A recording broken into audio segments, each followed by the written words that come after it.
So I wanted to ask you as well, because with the tretinoin, like I have a lot of tretinoin in my bathroom cabinet because I bought it like, Me too. but very powerful ones, zero point 0.1, I think it is. Like, it's like a Yeah. gel.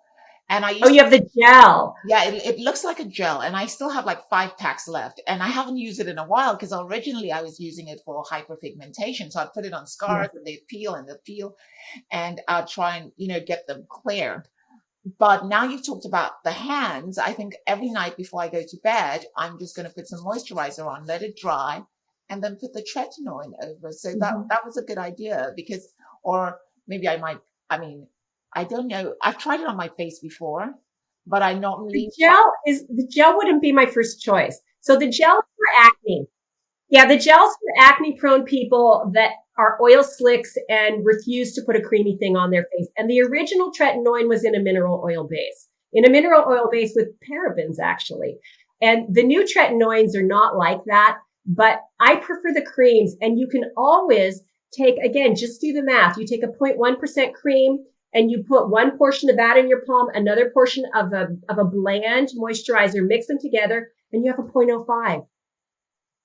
You do a 1 to 4, 4 parts, 3 parts moisturizer, 1 part tretinoin, and you've got an 0.25. And that's starting at your baby strength and working your way up. But I prefer the cream, actually. The gel is harsh. I don't know what's in the base of that particular gel product, but there may be things that are drying like alcohol. Mhm. It's a very common brand. It's the one that's sold on. I could get up and get it.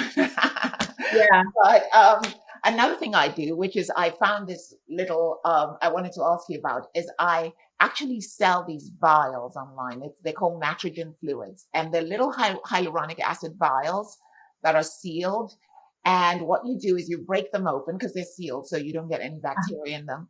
And I use this little thing called a micropress. I pour the hyaluronic into this little micropress, and on the top of the micropress are really hair thin needles. They're really Oh, tiny, but they're not deep. You can get them in different lengths, but I use I think it's 0.2 or whatever, and I tap it slowly into my skin, and it creates little channels. So, like you said, I see the redness. yes. I don't really see blood because the needles are not too deep.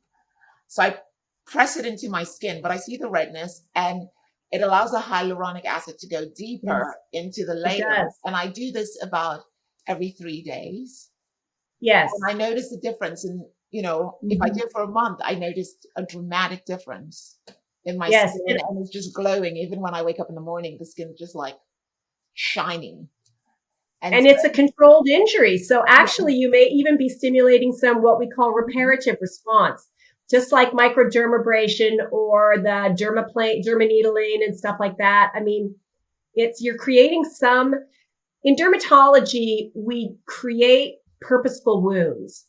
And whether it's a face peel, whether it's microdermabrasion, whether it's a laser, we're actually wounding the skin to stimulate the collagen production process. And so you're poking the barrier at the skin, sort of injecting in a way or allowing to seep through and bypass the barrier hyaluronic acid for the plumping aspect, but you're also creating a controlled wound that's probably stimulating a little reparative response. You're probably in the epidermis because you're not bleeding. If you were bleeding, you'd have made it into the dermis, which the bottom of the epidermis actually wiggles like this. So you can hit a top area with a little capillary in it and still sort of be at the same plane.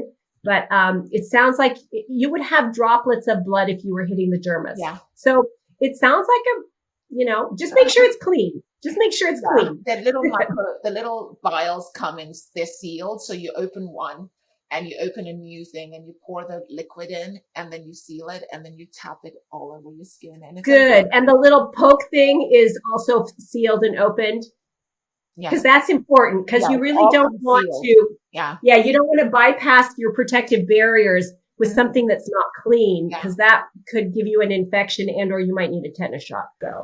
So back to the brown pigmentation, I'm curious, is this old sun damage coming up? Because I've done things like laser, microdermabrasion, or peels, and it'll look good for a while, and then the brown will come back. And so I'm wondering, is there anything to that where it's still old sun damage coming out, or at what point have I caught up with myself and can treat it permanently? Once you've damaged your skin, you will make sun freckles, solar lentigines, with any actinic indiscretion. So it's not like before you made them. Your skin just is going to make them.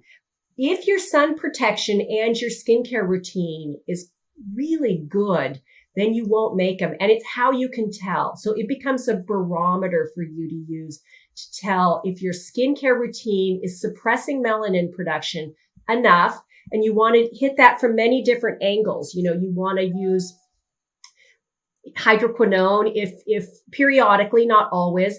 You want to use a retinoid. You want to use glycolic acid.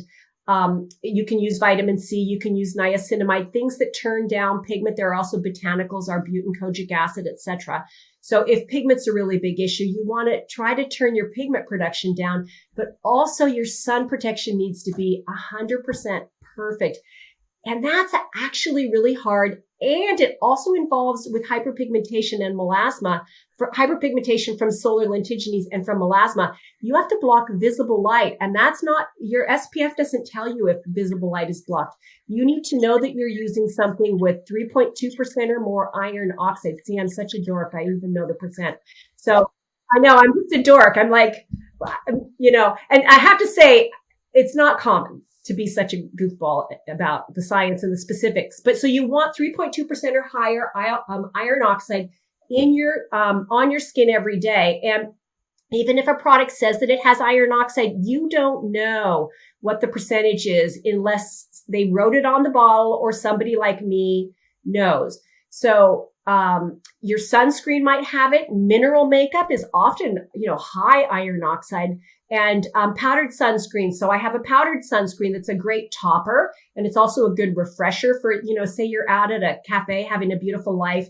You're sitting outdoors, you're of course in the shade, because you would not be one of those people that would be in the sun, because who are those people anyways? Did they not get the memo?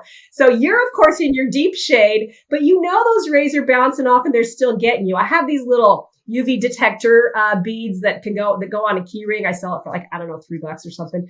And they're not like a medical instrument. They're actually a kid's teaching toy that I sell with a keychain. And they'll turn color about 50,000 times with any UV ray hitting you. And you bring those to that cafe and you're like, oh my gosh, I thought I was in the deep shade and I thought that awning over me was good.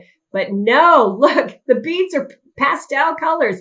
I'm getting ultraviolet light, which will darken your freckles. So if your freckles are getting dark, your sun protection is not good enough, and your anti-aging skincare for turning down pigment is not sufficient for your skin's inherent tendency to make those doggone freckles.